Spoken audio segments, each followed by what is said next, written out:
में क्यों बोले साया ने में क्यों बोले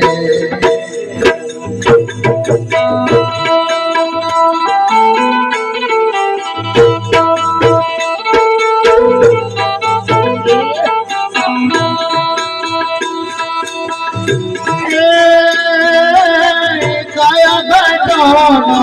वासी वासी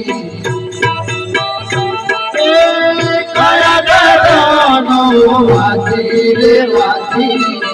साया में क्यों बोले बताइए साया में क्यों बोले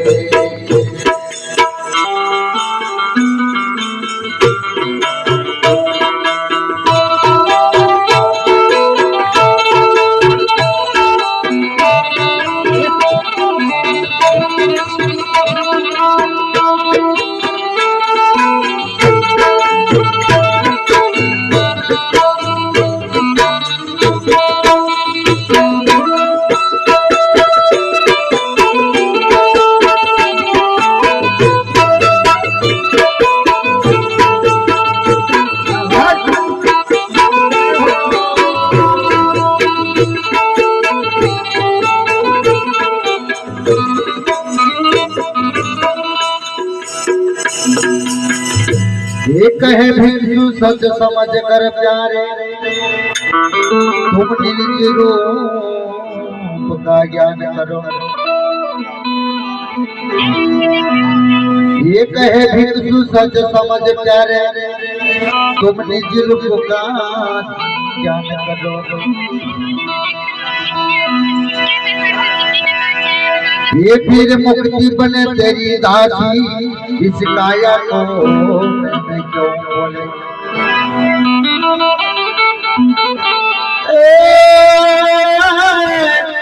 काया का दोनों वासी रे वासी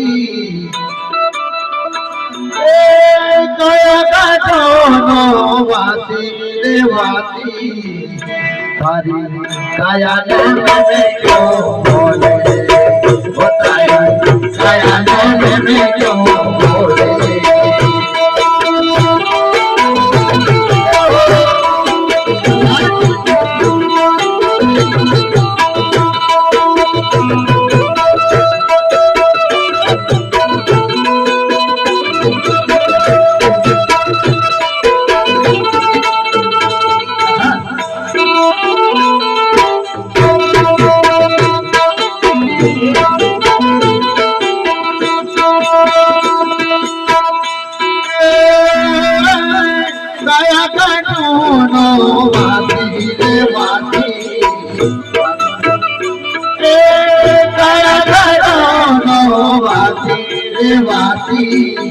साया